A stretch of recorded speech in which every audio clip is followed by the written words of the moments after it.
Hello my dear students, welcome back to my channel. आज हम सीखने वाले हैं pair of linear equations in two variables. इस चैप्टर को भी हम एनसीईआरटी से ही सीखने वाले हैं, वो भी लाइन बाय लाइन। चैप्टर का नाम क्या है बच्चों? Pair of linear equations in two variable. पहले हम चैप्टर का जो नाम है इसे हम डिकोड करने की कोशिश करते हैं बच्चों। तो यहाँ पर जो है वर्ड आया है लीनियर, तो लीनियर वर्ड लीनियर इक्वेशन, तो इसमें छिपा है क्या? LINE लाइन, तो मतलब ऐसा इक्वेशन जो ग्राफिकली लाइन को रिप्रेजेंट करते हैं। लीनियर इक्वेशन का जनरल फॉर्म होता है AX plus BY plus C is equal to 0। ये लीनियर इक्वेशन का जनरल फॉर्म होता है। इसमें x और y जो है वो वेरिएबल्स हैं, तो x और y दोनों डिफरेंट वेरिएबल्स है, इसलिए यहाँ पे बोला क्या है? Linear equations in two variables. तो यहाँ पे दो डिफरेंट वेरिएबल्स कौन से? एक है x और दूसरा है बच्चों y। फॉर एग्जाम्पल के लिए हम 3x प्लस 4y माइनस 20 ये ले सकते हैं। इस इक्वेशन को ग्राफिकली रिप्रेजेंट करते हैं तो ये हमें लाइन ही देगा। अब जो है यहाँ पर हमने इक्वेशन लिखा है AX plus BY plus C, but इसमें आपको ये नोट डाउन करना है कि जब हम बोलते हैं क्या कि AX plus BY plus C is equal to 0, तो इसमें A, B और C जो होते हैं वो सारे रियल नंबर्स हो सकते, it can be any real number. तो A, B, C रिप्रेजेंट करते हैं रियल नंबर्स को, where A and B should not be equal to 0। इस लीनियर इक्वेशंस में A और B 0 नहीं होनी चाहिए, क्योंकि आप ही सोचो अगर A 0 हुआ तो X वेरी 0 कंप्लीटली टर्म 0 हो जाएगा। B अगर 0 हुआ बच्चों तो BY टर्म जो है वो भी 0 हो जाएगा। तो फिर ये लीनियर इक्वेशन टू वेरिएबल कैसे? तो linear equation in two variable के लिए ये आपको ध्यान में रखना है। पहले तो इसका लीनियर इक्वेशन का जनरल फॉर्म होता है। लीनियर इक्वेशन का जनरल फॉर्म है AX plus BY plus C, और इसमें A, B, C ये तीनों रियल नंबर्स होते हैं, it could be any real numbers, और A and B should not be equal to 0। और यहाँ पर और एक वर्ड आया है पेयर। पेयर मतलब जोड़ी, मतलब यहाँ पर इस चैप्टर में बात हुई है किसके? दो लीनियर इक्वेशंस की ही बात होगी। तो यहाँ पर पेयर ऑफ लीनियर इक्वेशंस बोला है, मतलब दो linear equations in two variables की ही बात हो रही है। पेयर मतलब जोड़ी, टू। ये एक एग्जांपल कंसीडर, मान लो कि कोई अखिला है, अखिला करके एक लड़की है, और उस अखिला को उसकी माँ ने कितने रुपए दिए? ₹20 दिए। ₹20 दिए और कहा कि जाओ स्पेंड करके आओ, फन फेयर लगा है वहां जाओ और स्पेंड करके आओ। Now she wanted to enjoy the giant wheel ride also, and she wanted to enjoy the game of hoopla also, जो रिंग वाला गेम होता है उसे कहते हैं। ईच राइड कॉस्ट कितना है? ₹3 है, ठीक है। और अगर वो गेम ऑफ हुपला मतलब रिंग वाला गेम खेलती है, तो गेम ऑफ हुपला के लिए एक गेम खेलने के लिए ₹4 लगता है। अखिला की माँ ने तो उसे ₹20 ही दिया है, और उसको ये ₹20 में ये दोनों चीजें करनी है, मतलब राइड पे भी बैठना है और उसको गेम ऑफ हुपला भी खेलना है। अब देखते हैं कि उसने नंबर ऑफ राइड्स कितने बार किए और गेम रिंग वाला गेम जो है वो उसने कितने बार खेला। तो उसके लिए क्यों ना हम उसने जो राइड्स किए, तो नंबर ऑफ राइट्स से हमें निकालना है बच्चों।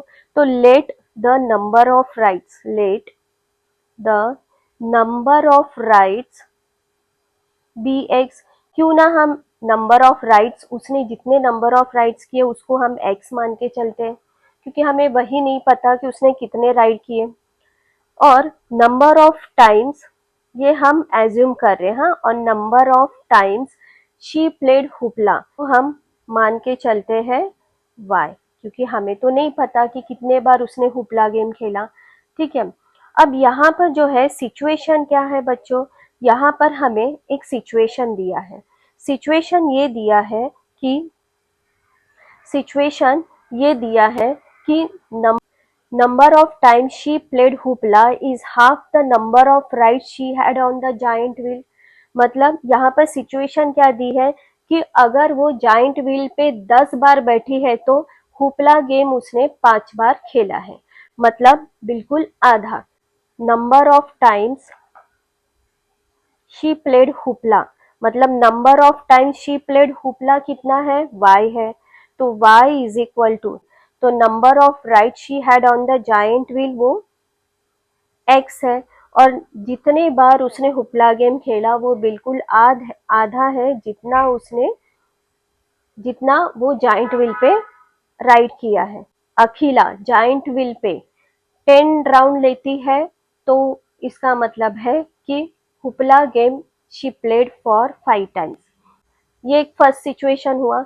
और यहाँ पे बच्चों ये दिया है क्या, ये भी दिया है कि अखिला के मदर ने उसे ₹20 दिया है और हर एक राइड का कॉस्ट कितना है, ₹3 है, और कितने नंबर ऑफ राइड्स उसने जाइंट व्हील पे किए वो x है, तो 3 इंटू एक्स हो गया।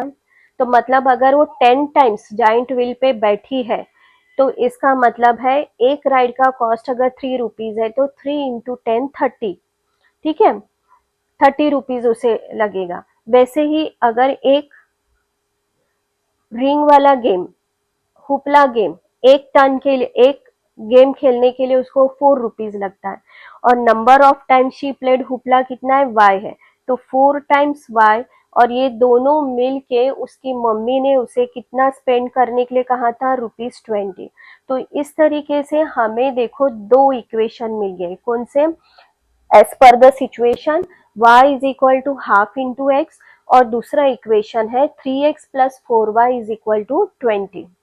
इससे हम निकाल सकते हैं x और y का वैल्यू निकाल सकते हैं।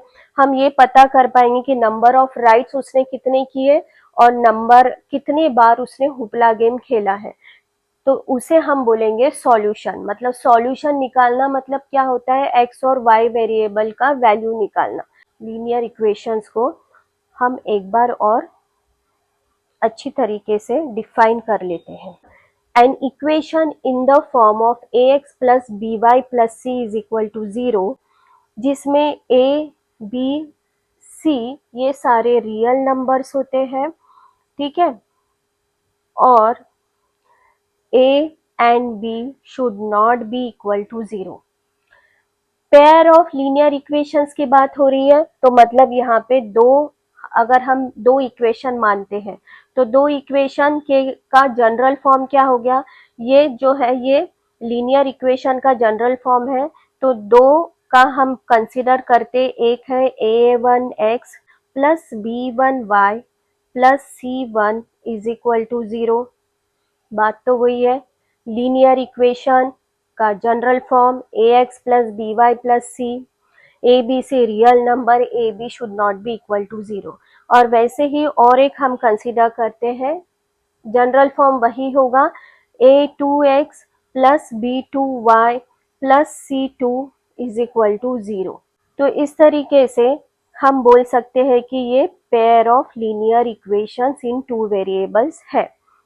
एग्जाम्पल कंसिडर करते हैं बच्चों, एक एग्जाम्पल लेते हैं हम 3x plus 4y minus 20 is equal to 0 का, और दूसरा एग्जाम्पल लेते हैं x minus 2y is equal to 0 का, ठीक है। तो ये क्या है, pair of linear equations in two variables. अब जो है आपको बताया मैंने कि हम अगर दो इक्वेशंस दिए हैं तो हम दोनों इक्वेशंस के मदद से हम x और y का वैल्यू फाइंड आउट कर सकते हैं, और उसी को हम बोलेंगे सॉल्यूशन। तो सॉल्यूशन हम निकाल सकते हैं। अब सॉल्यूशन निकालने के लिए बच्चों दो तरीके हैं, दो मेथड है, तो वो दो मेथड कौन से हैं, टू मेथड्स आर, एक मेथड है ग्राफिकल मेथड और सेकंड जो मेथड है वो है अलजेब्रिक मेथड, ठीक है। आई होप बच्चों आपको अच्छे से समझ रहा होगा। अब अलजेब्रिक मेथड में, ग्राफिकल मेथड नाम से ही समझ में आ रहा है कि बाय ग्राफ्स है, अलजेब्रिक मेथड में और दो तरीके हैं, वो है, एक है सब्स्टिट्यूशन, और दूसरा है elimination. Graphical method of solution of a pair of linear equation.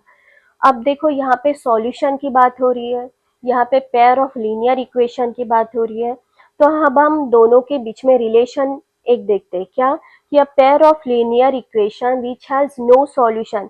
ऐसे भी पेयर ऑफ लीनियर इक्वेशन होते हैं जिसका कोई सॉल्यूशन नहीं मिलता है, उसको हम बोलेंगे inconsistent pair of linear equation.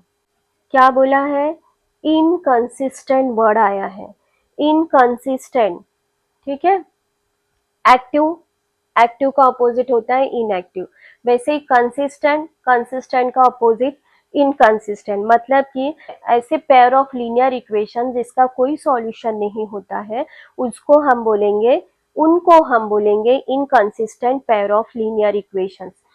तो अभी कंसिस्टेंट कौन से हुए ये आप ही बता सकते हैं बच्चों, कंसिस्टेंट का मतलब क्या हुआ है, कंसिस्टेंट मतलब कौन से हुए, अ pair of linear equations, consistent pair of linear equations मतलब ऐसा पेयर ऑफ लीनियर इक्वेशंस जिसके पास सॉल्यूशन होता है, विच हैज अ सॉल्यूशन।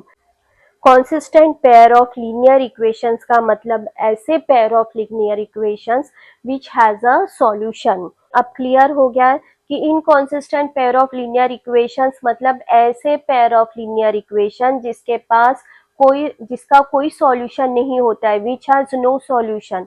और कंसिस्टेंट मतलब ऐसे pair of linear equation which has the solution.